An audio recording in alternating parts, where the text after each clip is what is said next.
Hey, Travis here, Stevens Truck Power. Today I want to talk about clutch adjustment and how to know when your clutch needs adjusted. I thought it was a good time to do this because we have a B model Cat sitting here that actually still has the clutch on the back of it. So that way we're not under the truck trying to show you, kind of explain, how the adjustment works and what we're actually adjusting. But as a driver, what you should be looking for is there should be some free travel in your pedal. And that free travel basically means the distance the pedal can move without actually feeling resistance. And that free travel should be about 1.5 inches, 2 inches maybe. And you always want to have free travel. If you don't have any free travel, your clutch needs adjusted. And I'll explain why that is in a second, but you got to make sure you have free travel. So that's the one thing you want to be looking for. You might start out with a couple inches of free travel, and 6 months or a year down the road or however long, you start losing that free travel, and all of a sudden you notice, hey, I got a 1/2 inch of free travel now. Yeah, your clutch needs adjusted. You need to get that free travel back. The other thing you want to be looking for when you're deciding if your clutch needs adjusted is, will it go in gear from a dead stop? And that's involved in the clutch brake, which is all still adjustment. If you push your foot to the floor with the truck not moving, it should go into gear for you. And if it grinds and it's really hard to get in gear, you're not hitting the clutch brake and your clutch needs adjusted, or your clutch brake is broken, and I'll explain that also. So that's the two main things. And then, a lot of it's just feel, but you want your clutch to release. When I say release, you want the truck to start moving shortly after you lift your foot up off the floor. If it's clear up high, you want to adjust that out. You want it down a little bit lower, but a lot of that's feel. So anyway, a couple things to look for if you're wondering if, hey, does my clutch need adjusted? Make sure you got free play. Make sure you can put it in gear are the two main things. So what I was going to talk about today, so this is the clutch fork or release fork, and this is your clutch. This fork sits here like this, down in here. Yeah.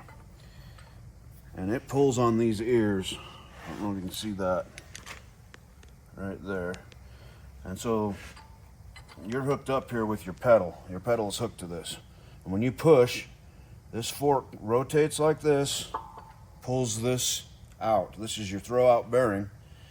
Pulls that out and releases the clutch. This clutch is full of discs and springs. This takes the tension off the springs and allows you to disengage the clutch. So when you push the pedal down, this fork is moved like so. And then you got a clutch brake, which is sitting on the transmission, because the transmission shaft goes through here, and the clutch brake sits about like that. And what you're wanting to happen is when you push the fork down at a dead stop, this bearing is going to come back and touch that clutch brake like that and stop the transmission, because it has teeth on the clutch brake right here. Those teeth will stop the transmission from turning and allow you to get it in gear. And that's why it's called a clutch brake, because it breaks the transmission from turning. So what we're actually adjusting is this distance right here. So when you got a 2 inches of free play, you got about an 1/8 inch or so of travel here.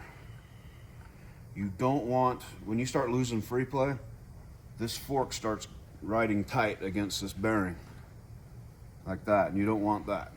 Okay, you want some travel here. So that's what you're adjusting when it comes to free play. You want to make sure that this fork is free floating in there and not putting pressure on this all the time. So free travel. And then when you're adjusting your clutch brake, you want a 1/2 inch gap. And this is more for the mechanics and the driver, but just so you know what they're doing, you want a 1/2 inch gap between the bearing and the clutch brake without it being pushed down. So then when it's pushed down, it has plenty of travel to come and hit that brake and stop it. Now, if you've got a truck that's not going in gear, one of a couple things is happening. Either it needs adjusted because it's not traveling far enough to hit that clutch brake, or your clutch brake's broke. This is a 2-piece clutch brake that I got in my hand.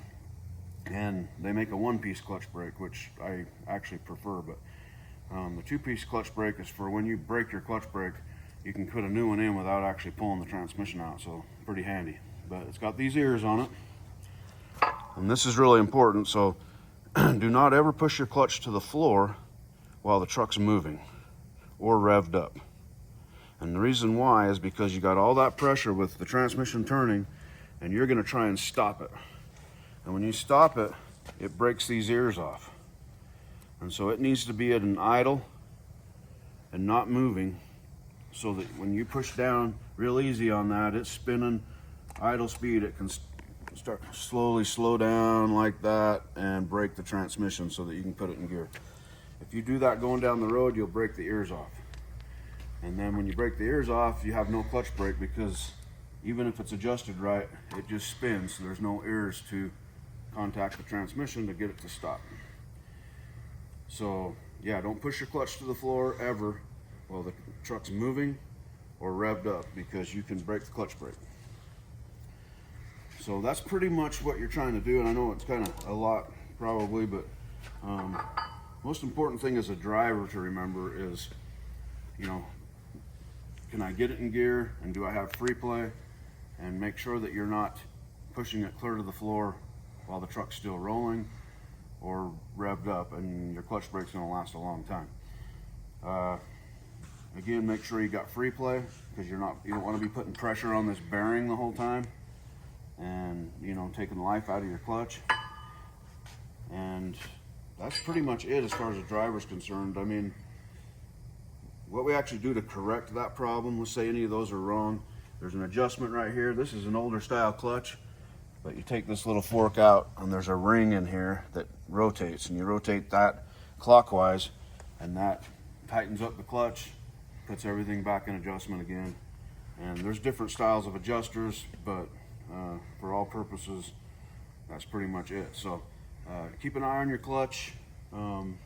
Longevity is a big thing, and being a good driver is a big thing. If you can, whether you're an owner operator or a company guy, but if you can tell your boss or your shop, hey, I'm losing some free play, before it's actually gone, because once it's gone, your clutch will start slipping.